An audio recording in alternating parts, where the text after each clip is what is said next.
اللہ کے نبی صلی اللہ علیہ وسلم کو جیسی ہی خواب میں دیکھا، ملک شام سے ایسا سفر کیا انہوں نے، نہ پہاڑوں کو دیکھا نہ صحراؤں کو دیکھا، مدینے کی طرف وہ رواں دواں ہوئے، اور کئی دن کی مشقتوں کے سفر کے بعد مدینے پہنچے تو سیدھے پوچھتے تھے کہ این رسول اللہ کے رسول کہاں ہیں، اللہ کے رسول کہاں ہیں؟ تو وہ وارفتگی میں، محبت میں، اور پھر جب روضہ رسول کے پاس جاتے تو بے ہوش ہو کر گر جاتے تھے، غش کھا کر گرتے، لوگ ان کا انتظار کرتے، ہوش میں آتے، ان کو اٹھایا جاتا اللہ کے نبی صلی اللہ تعالیٰ علیہ وسلم کی قبر انور کو دیکھ کر۔ اب سنیے، اس وقت حضرت عمر نے آ کر کے ان سے کہا، بلال ایک بار وہ اذان دو جو رسول اللہ کے زمانے میں دیتے تھے۔ منع کر دیا،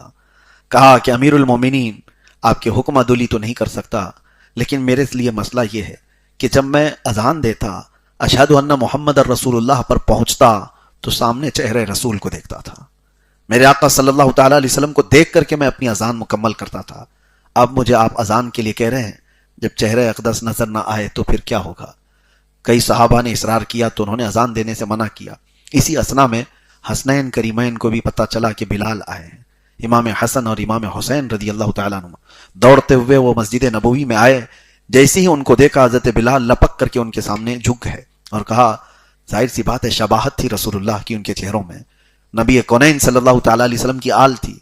انہیں چوم ہی رہے تھے کہ دونوں نواسائے رسول نے حضرت بلال سے کہا، اے بلال وہ اذان دو جو رسول اللہ کے زمانے میں دیتے تھے۔ حضرت بلال نے اب منع نہیں کیا، چڑھ گئے میزنا پر جہاں سے اذان دیتے تھے، اور جیسی حضرت بلال نے اذان کی آواز شروع کی،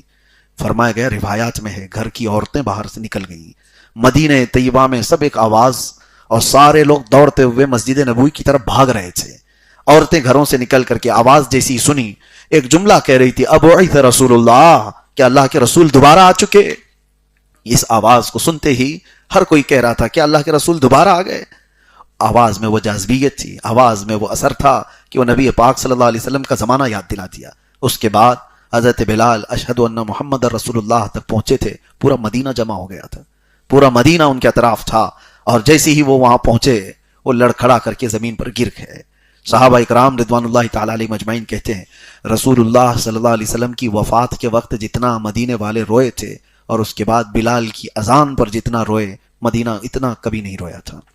حضرت بلال کی اذان پر پورا مدینہ رو پڑا تھا، کیونکہ وہ زمانہ پھر سے یاد آ گیا تھا، جو چہکتی اور مہکتی فضاؤں میں میرے آقا کے ارد گرد صحابہ اکرام کا جھرمٹ ہوتا، مسجد نبوی کی وہ رونقیں تھی، میرے آقا صلی اللہ تعالیٰ علیہ وسلم کی محفلیں تھی، وہی بزم ہے، وہی دھوم ہے، وہی عاشقوں کا ہجوم ہے کمی تو بس میرے حضور کی۔